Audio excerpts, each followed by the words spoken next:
हमारे daily vlog में आप लोग को स्वागत है गाइस। तो आज परेशान हो रखे कौन, मैं बताती हूँ कौन है परेशान। तो जो गुड़िया गोरखपुरिया है वो परेशान है, दूसरे के वीडियो देख के आज बता रहे कि वो कितना गंदी वीडियो बनाती है।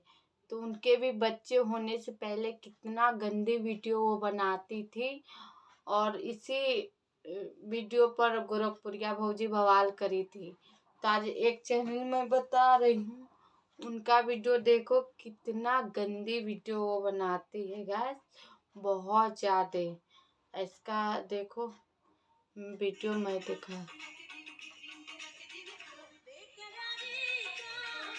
और देखो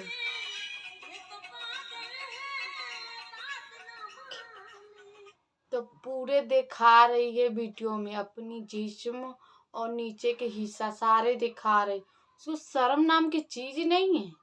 हाँ, सुगु मुगु चैनल इतनी गंदी है। आज कहाँ गई गोरखपुरिया भौजी?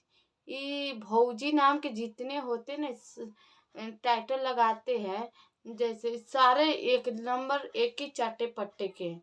तो इसीलिए गोरखपुरिया भौजी, तुम आज कहाँ मर गई हो? खुद तो तू सुधरती नहीं है और दूसरे के सुधारने आती, तो आज सुधार। पगली कहाँ से।